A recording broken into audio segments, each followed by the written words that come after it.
Good morning, नमस्कार। स्वागत है आपका हमारे चैनल जीएस स्टडी 94 में। और दोस्तों मैं तो दोस्तों सबसे पहले माफ़ी मांगना चाहता हूं क्योंकि पिछले कई दिनों से या फिर कहें कई महीनों से वीडियो नहीं बनाए हम। और जैसा कि आप जानते हैं, चाहे दैनिक जागरण का संपादकीय हो, चाहे जनसत्ता का हो, जो कंटेंट जो विषय बढ़िया लगता है, जो यूपीएससी या यूपीपीसीएस या डिबेट जैसे मुद्दों के लिए, आर्गुमेंट जैसे मुद्दे के लिए प्रभावशाली होता है, उसके बारे में यहाँ पर डिस्कस करते हैं और चीज़ों को स्पष्ट और सही तरीके से बताते हैं। तो दोस्तों चलते हैं आगे। यदि किसी प्रकार की क्वेरी हो, किसी प्रकार का कुछ भी यदि आप पूछना चाहते हैं तो जाकर जो मैसेज बॉक्स है वहाँ पर कमेंट करके आप चीज़ों को पूछ सकते हैं। तो देखिए यहाँ पे लिखा है, ज़रूरी है चीन को जवाब दे बनाना। तो सबसे पहले हम इसे समझेंगे आखिर इसमें क्या हो सकता है। इसे लिखा है दोस्तों संजय गुप्त जी ने, जो काफ़ी अच्छे कह सकते हैं राइटर हैं। इनके विचार बहुत ही स्पष्ट होते हैं, बहुत ही प्रभावशाली होते हैं। तो ज़रूरी है चीन को जवाब देना, इसका मतलब ये हुआ कि पिछले साल आपने देखा होगा कि कोरोना को लेकर तमाम तरह की बातें की गई। कई देशों ने पूरी क्षमता, और उसमें कोई संदेह की बात नहीं थी, पूरे स्पष्ट तरीके से उन्होंने कहा कि जो भी पूरी दुनिया में हो रहा है उसके पीछे एक ही देश जिम्मेदार है, वो है चाइना जैसा देश। क्योंकि वो आए दिन जिस तरह से अपने आप को शक्तिशाली देश के रूप में देखना चाहता है, वो कभी भी किसी प्रकार की भी गलती कर सकता है या फिर कोई ऐसा जैविक हथियार बना सकता है, और उसने किया है। और ऐसा नहीं है कि कोई एजेंसी नहीं गई ये कंफर्म करने के लिए कि जो कोरोना वायरस, जो कोविड-19 है, जो इतना बड़ा पैंडेमिक है, जो हंगामा हुआ पूरी दुनिया में, लाखों करोड़ों लोग मारे गए, बेघर हुए हैं, तमाम समस्याएं पनपी, ठीक है। तो जो वायरोलॉजी है वहाँ का बहुत बड़ा, कह सकते हैं दुनिया का बहुत बड़ा प्रयोगशाला है। तो सारी चीज़ें वहीं से निकलती हैं और इसीलिए पूरी दुनिया पूरे संदेह की घेरे में रखी है चाइना जैसे देश को। तो दोस्तों अब कई समितियां बनाई जा रही हैं जिसके माध्यम से वुहान सिटी में एक दल जाएगा। उसके बाद वहां पे जांच प्रक्रिया होगी कि एक्चुअल में क्या था, आखिर क्या सोर्स ऑफ है, ठीक है, आखिर क्या कारण था या फिर वो निकला कहाँ से। जब तक देखिए हम उसके रूट को नहीं जानेंगे तब तक हम दवाएं नहीं बना पाएंगे। और मैं आपको आज बताते हैं, चाहे कोविशील्ड हो, चाहे कोवैक्सीन या अन्य देश जो जनरेट कर रहे हैं, दवाएं बना रहे हैं, उसका कोई मतलब नहीं है। मैं मानता हूँ कुछ मतलब है, पर कंप्लीट कोई ये नहीं कह सकता कि 100% ये जो वैक्सीन है, जो वैक्सीनेशन है, वो काम करेगा। क्योंकि आप देखे होंगे तमाम डॉक्टर, तमाम लोग अपने आप को वैक्सीनेट किए थे। जो कोविड-19 का वैक्सीनेशन लगाया जा रहा है वो लगाए थे, फिर भी दोस्तों उनकी मौत हो गई। हाँ, मैं मानता हूँ कि जो आपके अंदर इम्यूनो सिस्टम है, जो रोग प्रतिरोधक क्षमता है, वो हालांकि मजबूत और बेहतर करेगा, पर दोस्तों आखिर कब तक। क्योंकि जैसे जैसे लहर में आ रहा, जैसे पहली बार में आया तो उतना प्रभावशाली नहीं था जितना दूसरी लहर में प्रभावशाली हुआ है। दोस्तों आप देख सकते हैं किस प्रकार से जो लोगों के लंग्स हैं वो काम करना बंद कर दे रहे हैं और लोग ऑक्सीजन के लिए तड़प रहे हैं, मर रहे हैं रोड पे। मैं आपको बता दूं, मैंने अपनी आंखों से देखा है चीज़ों को, मैं बयां कर रहा हूं इसीलिए। मतलब एक एक गांव से 10-10 लोग एक एक दिन में जा रहे थे। और सारी समस्याएं आप देख सकते हैं हमारे देश में। मेडिकल इक्विपमेंट की बात करें, मेडिकल जो है, चाहे जो भी व्यवस्थाएं हैं, उसके बारे में यदि देखा जाए तो सबकी पोल खुल गई है।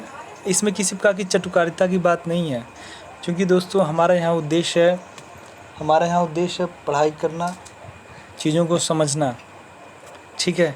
तो मैं किसी पार्टी के तौर पर यहाँ प्रवक्ता बनकर नहीं आया हूँ कि मैं नहीं बीजेपी के बारे में अच्छा कहूँगा, कांग्रेस के बारे में अच्छा कहूँगा, बीएसपी, एसपी या किसी क्षेत्रीय राजनीतिक पार्टी को महान और अच्छा बताऊँगा। जो वास्तविकता है उसके बारे में हम यहाँ पर जानेंगे और चीज़ों को समझेंगे। तो आगे चलते हैं दोस्तों, ये देख लेते हैं। लिखा है, आत्मबल हमें समस्याओं से लड़ने की शक्ति देता है। पता है जिनके अंदर आत्मबल नहीं था दोस्तों, वो कोविड-19 से मर गए। तो आपका आत्मबल बड़ा होना चाहिए। आपका आत्मबल बड़ा होना चाहिए। अन्यथा दोस्तों ऐसे तमाम तरह के मरीज़ थे जिनको डायबिटीज़ था, ब्लड प्रेशर की बीमारी थी, तमाम काफ़ी खतरनाक बीमारियां थीं, वो कोविड-19 के शिकार हुए पर बच भी गए। ऐसा इसलिए क्योंकि उनका आत्मबल बड़ा था। और कुछ लोग ऐसे भी थे जिन्हें पहले कोई बीमारी नहीं थी, जब पर कोविड-19 जैसे हुआ वो मर गए क्योंकि उनका आत्मबल कमज़ोर था। चलते हैं आगे। विश्व की चूल्हे हिला देने वाली महामारी कोविड का जब प्रकोप शुरू हुआ था, तब कोरोना वायरस की पहचान चीन के वुहान शहर में की गई थी। तब चीन ने यह तर्क रखा था कि वुहान में खान पान में इस्तेमाल किए जाने वाले जिंदा जानवरों का जो बाज़ार, वहीं यह वायरस पनपा। ये पूरी दुनिया जानती है दोस्तों, ये जिस तरह से अपनी कमियों को छुपा रहा है, अपनी जो सोची समझी इसकी रणनीति थी जैविक हथियार बनाने की, पूरी दुनिया में हाहाकार मचाने की, उसमें सफल हो गया है। आपको बता दें ऐसे कई डॉक्टर्स थे, रिसर्चर थे जिन्होंने खुलासा भी किया था इस बात को कि अचानक ऐसा प्रयोग कर रहा है जो मानव जाति के लिए ख़तरनाक साबित हो सकती है, और हुआ भी। और उसके बाद वो डॉक्टर रातों रात गायब हो गए, या फिर यूँ कहें कि उन्हें डिटेन कर दिया गया, उनका सर कलम कर दिया गया। जिस समय अमेरिका और यूरोप के साथ विश्व में कोविड की पहली लहर आफत मचाए हुए थी, तब अमेरिका के तत्कालीन राष्ट्रपति डोनाल्ड ट्रंप ने यह कहकर चौंका दिया था कि यह कोरोना वायरस वुहान स्थित वायरोलॉजी लैब से निकला है। उनके यह कहने के पहले भी ऐसी आशंका जताई जा चुकी थी। ऐसा पहली बार नहीं था कि जब डोनाल्ड ट्रंप ने सीधा निशाना बनाकर कहा कि जो सारी समस्याएं हैं वो वुहान सिटी से निकली हुई वायरोलॉजी प्रयोगशाला से हैं, और उसका पूरी तरह से जिम्मेदार चाइना जैसा देश है। ठीक है, और इसकी हकीकत को जानने के लिए उन्होंने एक दल भेजा, पर उस दल को भेजने के बाद उसने एक्सेप्ट नहीं किया, या फिर कहें कि कुछ पैसों के बल पे वो बिक गए और चीज़ों को स्पष्ट तरीके से नहीं दिखाए। कुछ चीनी विज्ञानी यह संदेश जता रहे थे कि कोरोना वायरस वुहान लैब से निकला। ध्यान रहे कि यह महामारी सबसे पहले वुहान में ही फैली थी। उसकी चपेट में आने वाले कुछ लोग इस लैब के कर्मी भी थे। वुहान जैसी वायरोलॉजी लैब अन्यतः भी है, उनमें यह रिसर्च की जाती कि मानव जाति को जो वायरस अभी तंग कर रहे हैं उनकी काट क्या हो सकती है। इन लैब्स में कृत्रिम वायरस पैदा कर यह जाना जाता है कि अगर कोई खतरनाक वायरस कभी मानव शरीर में प्रवेश कर जाए तो कैसे इलाज की ज़रूरत पड़ेगी। एक चीज़ मैं आपको कंफर्म कर दूं, आज जो हम लोग चिल्ला रहे हैं कि कोरोना खतरनाक है, ये खतरनाक है, वो खतरनाक है, ब्लैक फंगस आ गया है, वाइट फंगस आ गया, पर याद रखिएगा जो भी देश, कोई एक देश, खाली चाइना जैसा देश इस लाइन में नहीं था, या फिर इस प्रयोग में अकेले सम्मिलित नहीं था। सारे देश में होड़ मची थी, कुछ नया आविष्कार किया जाए, कुछ नया आविष्कार किया जाए, कोई जैविक हथियार बनाया जाए, कुछ अलग किया जाए। वो अलग बात है कि दोस्तों इसका इम्पैक्ट पूरी तरह से मानव जाति पर आ गया, जानवरों पे आ गया और उसे निगलने लगा। अन्यथा दोस्तों ऐसा लगभग कोई देश नहीं है जो इस तरह के खतरनाक प्रयोग नहीं करता हो। अब कम से कम अन्य देशों को सीखना चाहिए कि जो भी आप प्रयोग कर रहे हो, जो भी एक्सपेरिमेंट कर रहे हैं, वो मानव जाति के भलाई के लिए करना चाहिए, न कि इस तरह की चीज़ों के लिए करना चाहिए। अन्यथा दोस्तों वो दिन दूर नहीं जब इसी तरह की समस्याएं पैदा होंगी।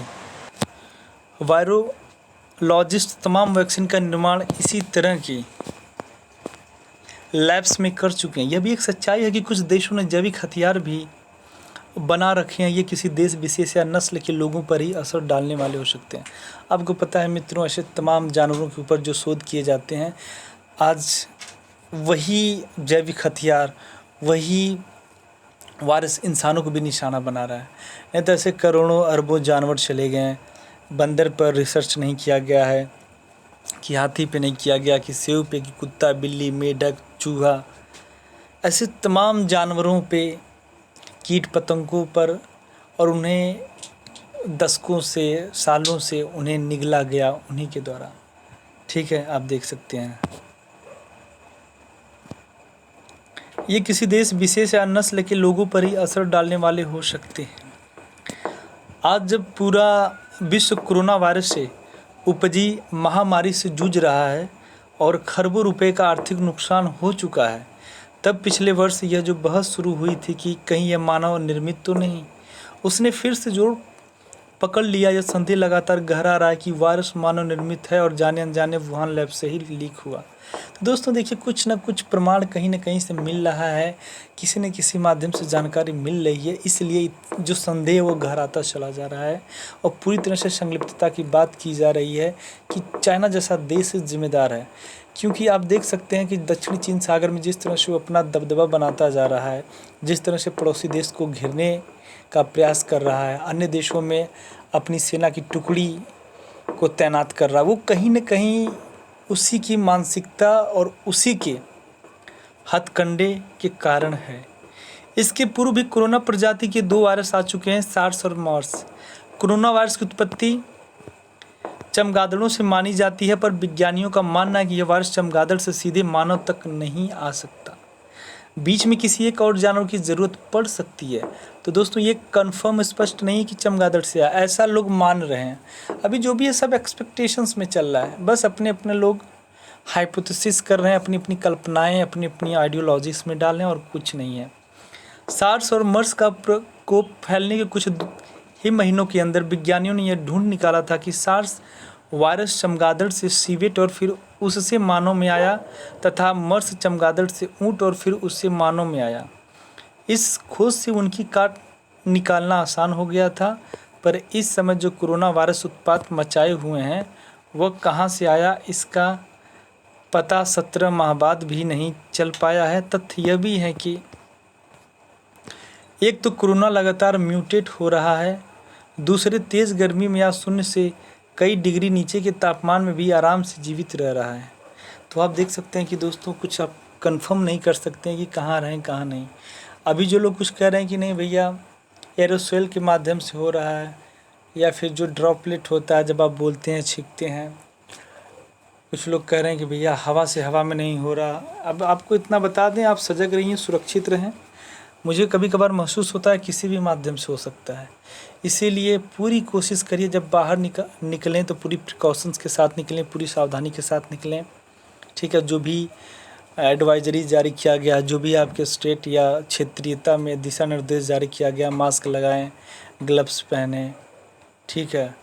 और 2 गज की दूरी नहीं मित्रों, कम से कम 20-25 फुट का फासला रखें यदि आप सुरक्षित और जीवित रहना चाहते हैं। क्योंकि यदि आप कोविड-19 से संक्रमित हो गए तो हमारे देश में आप देख सकते हैं अब क्या स्थिति है, और किन राज्यों में किन क्षेत्रों में क्या है वो मैं नहीं बता सकता, पर हमारे यहाँ स्थिति बहुत ही विकराल थी। हमारे यहाँ जो है पेशेंट तड़प कर मर जाता था पर उसे ऑक्सीजन नहीं मिल पा रहा था। तो हमारे यहाँ ज़्यादातर जो मौतें हुई हैं दोस्तों वो ऑक्सीजन के अभाव में हुई हैं। ये स्थिति आपके यहाँ पैदा ना हो, इसलिए आप पूरी कोशिश और क्षमता के साथ अपने परिवार को और अपने को सुरक्षित रखें, और सुरक्षित तभी रखेंगे जब सैनिटाइज़र, ग्लव्स, मास्क वगैरह जो भी मेडिकल इक्विपमेंट हैं, जो कोविड इक्विपमेंट हैं, आप सावधानीपूर्वक रखें। पिछले दिनों एवरेस्ट के बेस कैंप में जहां पर तापमान सामान्य से 10 से 15 डिग्री नीचे तक चला जाता है, वहां पर भी यह वायरस पाया गया। अब सोचिए, कुछ लोग कहते हैं अरे जैसे ही ठंडी आएगी सब खत्म हो जाएगा, फिर कुछ लोगों ने कहा कि नहीं जैसे गर्मी आएगी सब खत्म हो जाएगा। पर आपने देखा होगा कि स्थिति पूरी तरह उलटफेर थी, क्योंकि जब आप वायरस के बारे में पढ़ेंगे तो वायरस एक्चुअली में होता क्या है। वायरस न कभी मरता है, ठीक है, और वो आरएनए फॉर्म में होता है, तो मरने जीने का सवाल ही नहीं इसमें। पर दोस्तों जैसे ही एक सजीव की बॉडी में आएगा वो जीवित हो जाएगा। वो करोड़ों अरबों वर्षों तक एक बोतल में अगर पैक करके आप रखेंगे तो उसमें भी वो रहेगा। उसके बाद जैसे ही जीवधारी शरीर पाएगा वो एक्टिवेट हो जाएगा। जब पहली बार चीन पर यह आरोप लगा कि यह वायरस उसकी गलती से पूरे विश्व में फैला है, तब उसने इसका पूरे जोर से खंडन किया। तब चीन के बचाव में पीटर जैक समेत दुनिया के कुछ बड़े वायरोलॉजिस्ट ने विश्व को आश्वस्त किया कि यह मानव निर्मित नहीं है, पर कई विज्ञानी इस बात से सहमत नहीं हुए। पिछले वर्ष WHO के कुछ विज्ञानी वुहान गए, उन्होंने भी एक तरीके से चीन को क्लीन चिट दे दी कि वायरस मानव निर्मित नहीं है। लेकिन अब जब अमेरिका के शीर्ष वैज्ञानिक एंथनी फॉसी ने यह कह दिया कि उन्हें यह कुदरती वायरस नहीं लगता, और विज्ञान मामलों के मशहूर लेखक निकोलस वेड ने भी यह कहा कि वुहान इंस्टीट्यूट में शोधकर्ता कोरोना वायरस से मानव कोशिकाओं और चूहों को संक्रमित करने के प्रयोग कर रहे थे। तो एक बार फिर चीन का दबाव बनने लगा है। शायद इन्हीं कारणों से अमेरिकी राष्ट्रपति जो बाइडेन ने अपनी खुफिया एजेंसियों को 90 दिनों के भीतर कोरोना वायरस की उत्पत्ति का पता लगाने का आदेश दिया। तो दोस्तों आप कह सकते हैं बहुत ही स्वागत योग्य कदम है मिस्टर बाइडेन के द्वारा, जो अमेरिका के नव निर्वाचित राष्ट्रपति हैं। और आपको बता दें एक चीज़, जो इनके द्वारा जो फैसला लिया जा रहा है कोरोना को लेकर, ठीक है, जो इतने गंभीर होकर चीज़ों को गंभीरता से चीज़ों का परीक्षण कर रहे हैं, यही एक्चुअली आवश्यकता है। क्योंकि आप देखे होंगे जब सारे देश मिलकर दबाव बना रहे थे, चाइना के उत्पादों का, चाइनीज़ प्रोडक्टों का पूरी तरह से बहिष्कार बायकॉट कर रहे थे, तब वो एक अलग मानसिकता का, एक अलग विचारधारा लेकर क्या किया कि भारत के कुछ बॉर्डर्स लगे हुए हैं चाइना के साथ, जिन्हें वो क्या अशांत करने पे तुल गया और पूरी दुनिया का ध्यान दूसरी तरफ लेकर आ गया। भारत और चाइना के बीच का जो बॉर्डर है, ठीक है, तो देख सकते हैं आप। तो कहीं न कहीं वो ऐसा समझ रहा था कि इस घटना को किसी दूसरे घटना की तरफ शिफ्ट किया जाए, इसलिए उसने भारत के साथ सीमा विवाद शुरू कर दिया। विश्व के कुछ देश इस समय कोविड की चौथी लहर का सामना कर रहे हैं, लेकिन 2019 में जिस वुहान से कोरोना वायरस पनपा, वहाँ न दूसरी लहर आई न तीसरी चौथी। उस समय बीजिंग और शंघाई जैसे चीन के बड़े शहर भी इस वायरस के प्रकोप से छूते से रहे। यह मानना सही नहीं होगा कि चीन ने तो कोरोना वायरस को बहुत बेहतर तरीके से नियंत्रित किया, लेकिन अन्य देश ऐसा नहीं कर पाए। चूँकि इस तर्क को मानने का कोई कारण नहीं दिखता, लिहाजा चीन को यह बताना ही पड़ेगा कि आखिर यह वायरस सिर्फ वुहान शहर तक ही सीमित क्यों रहा। जी हाँ दोस्तों, ये स्पष्ट तरीके से आप लोगों से पूछ सकते हैं, जब आप किसी से डिबेट करें तो अपनी बातें रख सकते हैं कि पूरी दुनिया इस संक्रमण से जूझ रही है, मर रही है, जो भी मेडिकल इंफ्रास्ट्रक्चर हैं सब ध्वस्त हो रहे हैं, बड़े बड़े डॉक्टर, रिसर्चर, वैज्ञानिक सब लोग मर रहे हैं, बड़ी बड़ी जो सल्तनतें हिल गई हैं। पर दोस्तों, चाइना के मात्र वुहान सिटी के बाहर क्यों नहीं गया, क्यों वहाँ से ख़त्म हो गया? ऐसा तो नहीं चाइना जैसे देश ने पहले से ही सारी चीज़ें तैयार कर ली थी कि किस प्रकार से इसको काटा जाएगा, किस प्रकार से हमारे देश में ना फैले, और वो क्यों आज जो है कि विश्व पटल पर आकर ये बातें नहीं बता रहा है, उसके रोकथाम के लिए कोई योजना नहीं बना रहा है, ऐसा क्यों कर रहा है? अब यह संदेह गहराने लगा कि चीन ने इस वायरस को जैविक हथियार के रूप में इस्तेमाल किया। यह भी ध्यान रहे कि जहां सारा विश्व इस महामारी की चपेट में है, वहीं चीन विश्व के कारखाने के रूप में तेज़ी से उत्पादन कर रहा है। उसकी अर्थव्यवस्था भी तेज़ी से आगे बढ़ रही है। फिलहाल अमेरिकी राष्ट्रपति चीन को कटघरे में खड़ा करते हुए जांच की मांग की जा रही है। उसे अन्य देशों का भी खुला समर्थन मिलना चाहिए। ये अच्छा हुआ कि भारत ने यह कह दिया कि कोरोना वायरस की उत्पत्ति की जांच ज़रूरी है। अब जब अमेरिका के साथ साथ विश्व के कई देश इस बात की मांग कर रहे हैं कि कोरोना के मामले में दूध का दूध और पानी का पानी हो, तो WHO की नई जांच टीम में भारत, ब्राज़ील समेत उन सभी देशों के विज्ञानी शामिल होने चाहिए जहां तमाम लोगों की जान जाने के साथ अर्थव्यवस्था को तगड़ी चोट पहुंची है। यदि चीन जांच में सहयोग करने से इनकार करता है तो उस पर संदेह और पुख्ता होगा और यह माना जाएगा कि उसके पक्ष में जिन विज्ञानियों ने बयान दिए वे किसी लालच या दबाव में आ गए। इसकी अनदेखी नहीं की जा सकती कि चीन की अनुचित तरफदारी के कारण ही WHO की विश्वसनीयता प्रभावित हुई है। वास्तव में खुद चीन के लिए बेहतर है कि वह शक के दायरे से बाहर आए। ऐसा तभी हो सकता है जब कोरोना की उत्पत्ति का पता चले। तो दोस्तों, आज के लिए इतना ही। नमस्कार, धन्यवाद, जय हिंद।